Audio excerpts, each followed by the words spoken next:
प्यारे बच्चों नमस्कार। आपका स्वागत है आपके अपने स्टूडेंट्स गुरुदेव चैनल में।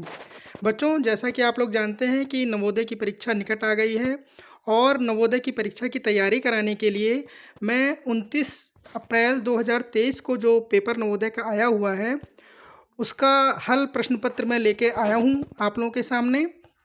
और जैसे कि आप लोग जानते हैं कि नवोदय की परीक्षा में 3 खंड होते हैं। मानसिक योग्यता, जिसमें कि 1 से लेकर 40 प्रश्न होते हैं, 1 से 40 तक के प्रश्न जो है मानसिक योग्यता के होते हैं। उसके बाद गणित के प्रश्न होते हैं 20 प्रश्न 41 से लेकर 60 तक, और उसके बाद भाषा के होते हैं प्रश्न 61 से लेकर 80 तक। तो आज जो है इस वीडियो में मैं भाषा परीक्षण जो है 29 अप्रैल को जो पेपर आया है उसका जो खंड तीसरा है भाषा परीक्षण वाला, उसके प्रश्नों को लेकर आज मैंने ये वीडियो बनाया है। और उसका अभ्यास के लिए हिंदी भाषा के अभ्यास के लिए ये वीडियो बनाया है मैंने। और इसके बाद जो खंड 1 और खंड 2 का जो जो प्रश्न है उसके वीडियो मैं इसके बाद अपलोड करूँगा। तो चलिए बच्चों हम लोग चलते हैं भाषा परीक्षण की ओर और इसके प्रश्नों को हल करते हैं। और आप लोग जो है वीडियो के नीचे जो सब्सक्राइब का बटन दिख रहा है आप उस बटन को टच करिए और घंटी का आइकन आएगा उसको टच करिए और उसके बाद ऑल नोटिफिकेशन को क्लिक करिए। ऐसा करने पर आप जो है चैनल में सब्सक्राइब हो जाएंगे और जो भी मैं वीडियो अपलोड करूंगा उसके नोटिफिकेशन तुरंत आपको मिल जाएगा। तो बच्चों चलिए चलते हैं हम लोग वीडियो में और भाषा में देखते हैं कौन कौन से प्रश्न आए हुए हैं उनको कैसे हल करना है। भाषा परीक्षण में 4 अनुच्छेद आते हैं और हर अनुच्छेद को पढ़कर उसमें 5-5 प्रश्नों का उत्तर देना रहता है। तो इस प्रकार से जो है हिंदी भाषा के 20 प्रश्न आते हैं। तो पहला अनुच्छेद इसमें जो है हम लोग पढ़ते हैं पहले इसको ध्यान से, उसके बाद इसके प्रश्नों को हल करते हैं। तो अनुच्छेद 1 में क्या लिखा हुआ है? एक ही तरह का काम करते करते हम कभी कभी ऊब जाते हैं, इससे हमारी कार्य क्षमता कम हो जाती है। इसलिए हमें मनोरंजन द्वारा स्वयं को तरोताज़ा करना चाहिए। इससे हम अपना काम उसी क्षमता और उत्साह से पुनः आरंभ कर सकते हैं। तनाव या चिंता हमारे स्वास्थ्य के शत्रु हैं। हंसना अवांछित तनाव या चिंता को दूर करने की सबसे अच्छी दवा है। हम अपने तनाव को कम करने के लिए पार्कों, संग्रहालयों, अभयारण्यों आदि में भी जा सकते हैं। शारीरिक व्यायाम करना उतना ही महत्वपूर्ण है जितना कि खेलना। ये अनुच्छेद है और इस अनुच्छेद से संबंधित प्रश्न जो हैं वो दिए हुए हैं। तो प्रश्न 61 है, हम फिर खाली जगह है तरह का काम करते करते ऊब जाते हैं। इसमें जो विकल्प हैं भिन्न भिन्न, पृथक, समान और अलग।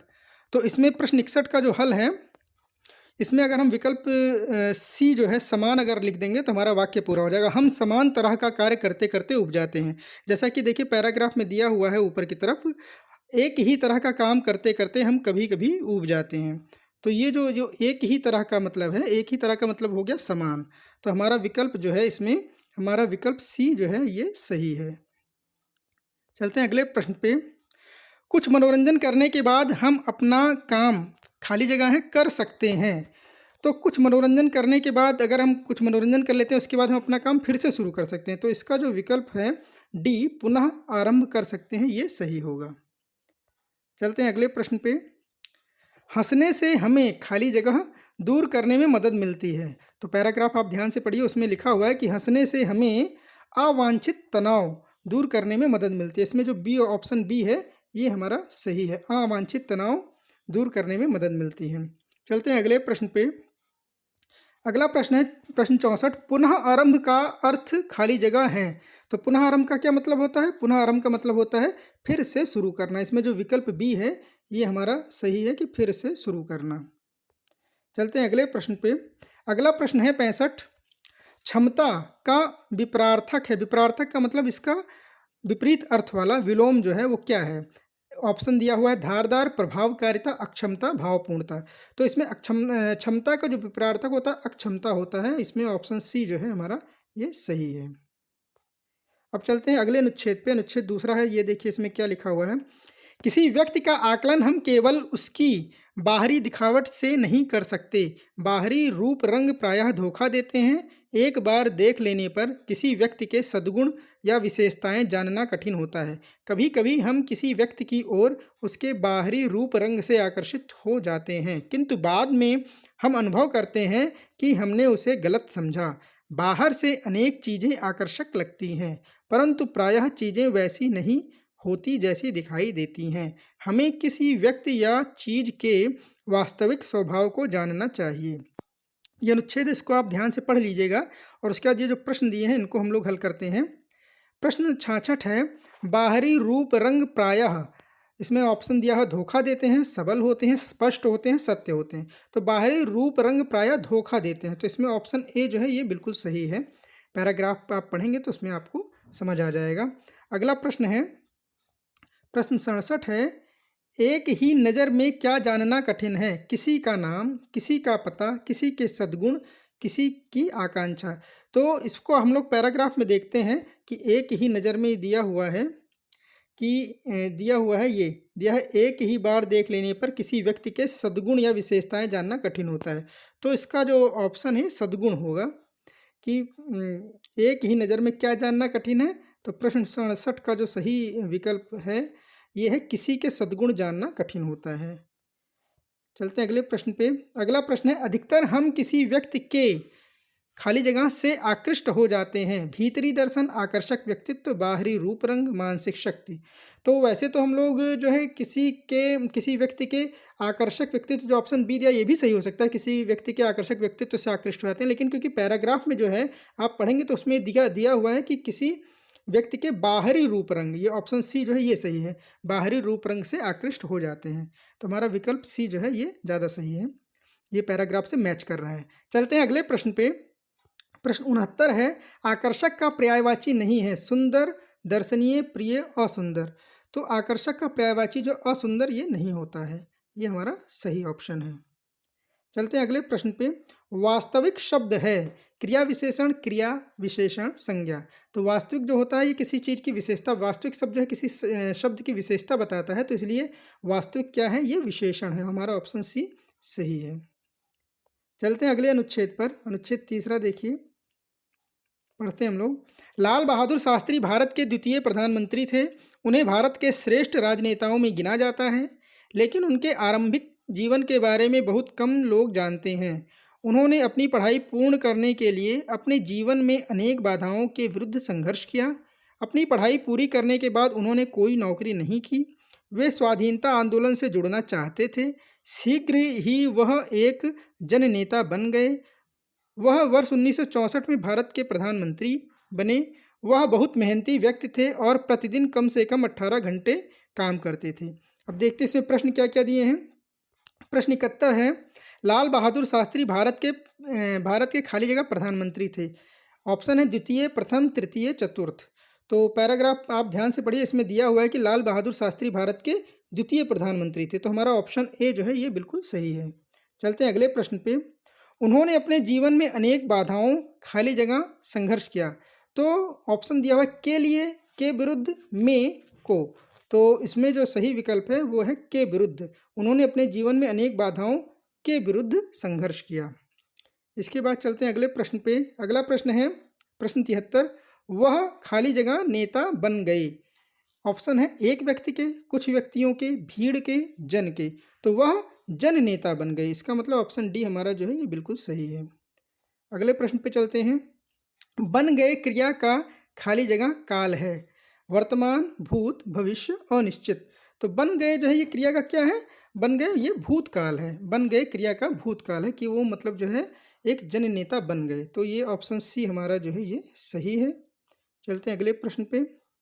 अगला प्रश्न है, पूरा करना खाली जगह का पर्यायवाची है। पूरा करना किसका पर्यायवाची है, मतलब किसका समानार्थी शब्द है। पूरा करना मतलब होता है, इसमें ऑप्शन दिया है आरंभ करना, जारी रखना, संपन्न करना, खुलना। तो पूरा करना जो होता है वो संपन्न करना। ऑप्शन सी जो है ये हमारा विकल्प ऑप्शन सी ये सही है। चलते हैं अगले अनुच्छेद पर। अनुच्छेद 4 है। बच्चों, इस जो 29 अप्रैल 2023 को पेपर आया है, इसका हिंदी भाषा जो है इसका वीडियो तो मैं इसके प्रश्नों को मैं हल करा रहा हूँ इस वीडियो के द्वारा। और उसमें जो गणित के प्रश्न है और मानसिक योग्यता के प्रश्न है उसके वीडियो भी मैंने बनाए हैं और उसको भी मैं जल्द ही अपलोड करूँगा चैनल पर। तो इसलिए आप लोग चैनल को सब्सक्राइब किए रहिए और सब्सक्राइब करने के लिए वीडियो के नीचे जो सब्सक्राइब का बटन है उसको आप टच करिए। टच करने पर घंटी का आइकन आएगा, उसको आप टच करेंगे तो ऑल नोटिफिकेशन आएगा, उस पे आप क्लिक कर दीजिएगा। ऐसा करने पर आप जो है चैनल पर सब्सक्राइब हो जाएंगे और जैसे ही मैं वीडियो डालूंगा उसके आपको उसका मैसेज आपके मोबाइल पर आ जाएगा और आप बिना समय गंवाए उस वीडियो को देख सकते हैं और लाभान्वित हो सकते हैं। और देखने के बाद उसको जो है आप लोग अपने मित्रों के पास भी शेयर कर दीजिएगा ताकि जो है उनको भी इससे लाभ हो सके। तो हम लोग चलते हैं अनुच्छेद 4 को पढ़ते हैं और इसके प्रश्नों को हल करते हैं।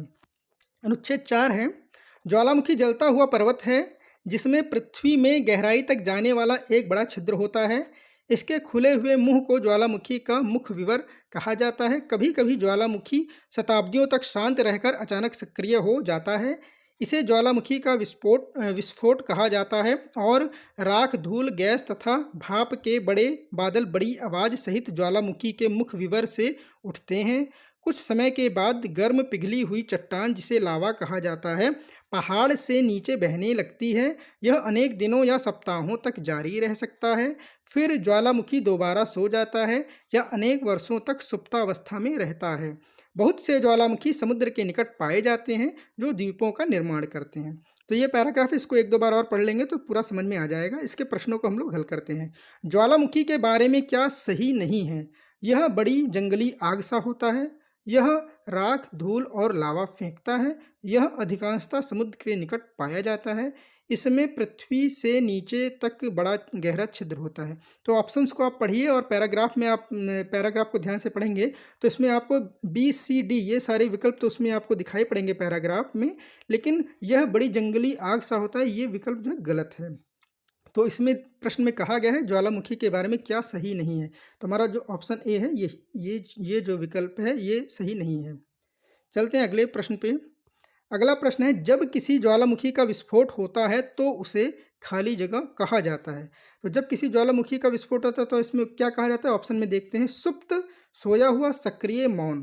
तो जब किसी ज्वालामुखी का विस्फोट होता है तो उसे सक्रिय कहा जाता है। ऑप्शन सी जो है हमारा ये सही है। चलते हैं अगले प्रश्न पे। पहाड़ से नीचे बहने पर लावा खाली जगह में होती है। ठोस, वाष्प, द्रव, गैसीय। मतलब पहाड़ से जब नीचे बहने वाली लावा जो है वो कौन सी अवस्था में होती है? ठोस अवस्था में होती है, वाष्प अवस्था में होती है, द्रव अवस्था में होती है, गैसीय अवस्था में होती है। तो क्योंकि वो बह रही है तो जाहिर सी बात है वो द्रव अवस्था में होती है। तो हमारा जो ऑप्शन सी है ये सही है। चलते हैं अगले प्रश्न पे। शांत का यहाँ विलोम है। शांत का यहाँ पर मतलब पैराग्राफ में शांत का क्या विलोम है वो हमको बताना है। इसमें ऑप्शन दिया है निश्चल, सुंदर, स्थिर, सक्रिय। तो पैराग्राफ को पढ़ने पर आपको लगेगा कि जो ज्वालामुखी नहीं फटते हैं वो शांत ज्वालामुखी हैं और जो फट जाते हैं वो सक्रिय ज्वालामुखी हैं। तो इसमें शांत का यहाँ पर विलोम जो है वो सक्रिय से है। हमारा ऑप्शन डी बिल्कुल सही है। चलते हैं अगले प्रश्न पे। अनुच्छेद में प्रयुक्त सहित का अर्थ है। अनुच्छेद में प्रयुक्त सहित का अर्थ है के साथ, पीछे से, घटित, निरंतर।